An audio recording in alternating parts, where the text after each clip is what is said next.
அனைத்து உரிமை குரல் நண்பர்களுக்கும் வணக்கம். நாம் தமிழர் கட்சியின் நிர்வாகிகளுக்கும் அண்ணன் சீமான் அவர்களுக்கும் கொடுத்த வாக்கை நிறைவேற்றிய இசையமைப்பாளர் ஜி வி பிரகாஷ் இது குறித்த அந்த வீடியோல முழுமையா பார்க்க போறோம். வாங்க பார்க்கலாம். இசையமைப்பாளர் ஜி வி பிரகாஷ் ஒரு தமிழ் தேசியவாதி அப்படின்றத பல இடங்கள்ல பாத்தீங்கன்னா ரொம்ப வெளிப்படையாகவே பதிவு பண்ணிய ஒரு விஷயம் தான் தமிழக மக்கள் மனசுல ஒரு பெரிய இடத்தை ஜி வி பிரகாஷ் கொடுத்திருக்கு அப்படின்னு தான் சொல்லணும். ஒரு இசையமைப்பாளராக நடிகராக இருக்கும் போதும் ஒரு சமூக ஆர்வலராக தன்னை வெளிப்படுத்திய ஜி வி பிரகாஷுக்கு தமிழக மக்கள் பாத்தீங்கன்னா பெரிதளவுல ஆரவாரம் செலுத்திட்டு வந்துட்டு இருக்காங்க.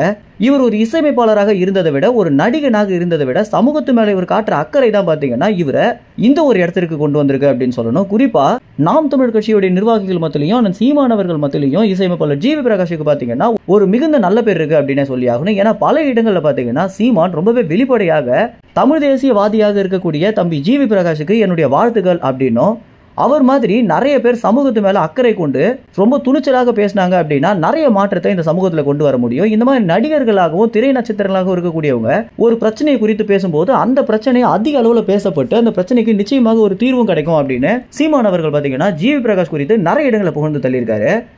இப்படி இருக்கும்போது ஒரு மேடையில் ஜி வி பிரகாஷிடம் உங்களுக்கு பிடிச்ச தலைவர் யாரு அப்படின்னு கேட்கும்போது கொஞ்சம் கூட தயங்காம மேதகுவே பிரபாகரன் அப்படின்னு சொல்லியிருந்தது பார்த்தீங்கன்னா ஒரு பெரிய பேசும் பொருளாகவே மாறி இருந்துச்சு. ஏன்னா ஆட்சியில் இருக்கக்கூடிய திமுக கட்சியும் சரி, ஒன்றியத்தை ஆட்சி செஞ்சுட்டு இருக்கக்கூடிய பாஜக கட்சியும் சரி, பிரபாகரன் குறித்தோ இல்லை எல்டிடி குறித்தோ பேசவே கூடாது அப்படின்னு ஏகப்பட்ட தடைகளை பார்த்தீங்கன்னா போட்டு வச்சிருக்காங்க. இப்படி இருக்கும்போது சீமான் அவர்கள் மேடையில் பேசுறதுக்கே நிறைய வழக்குகள் சீமான் மேலே போடும்போது கொஞ்சம் கூட பயப்படாம ஜி வி பிரகாஷ் இப்படி சொல்லியதும் அதற்கு பிறகு சமூகத்தில் எந்த ஒரு பிரச்சனை நடந்தாலும் ஆட்சியில் இருக்கக்கூடிய திமுக கட்சி எதிர்த்து கேள்வி கேட்கும் வண்ணம் அவர் போடக்கூடிய ட்வீட் பார்த்தீங்கன்னா அவர் எந்த அளவுக்கு சமூக ஆர்வலர் அப்படின்ற ஒரு விஷயத்தை காட்டுது. இப்படி இருக்கும்போது தான் இறுதியாக பேசிய ஒரு நேர்காணல்ல அடுத்து என்னுடைய படம் வெளியாக போது இந்த படத்தை அண்ணன் சீமான் அவர்களுக்கு சிறப்பு காட்சியாக போட்டு காட்ட போறேன் அப்படின்றத ஜி வி பிரகாஷ் பாத்தீங்கன்னா சொல்லியிருந்தாரு. ஆரம்பத்துல சும்மா ப்ரமோட் பண்றதுக்காக சொல்றாரு அப்படின்னு அவர் மேல விமர்சனங்கள் வந்தாலுமே அதற்கு பிறகு இந்த ரெபல் திரைப்படம் பாத்தீங்கன்னா தற்போது திரைக்கு வர்றதுக்கு முன்பாகவே சீமானுக்கும் நாம் தமிழர் கட்சியுடைய முக்கிய நிர்வாகிகளுக்கும் சிறப்பு காட்சியாக போடப்பட்டிருக்கு.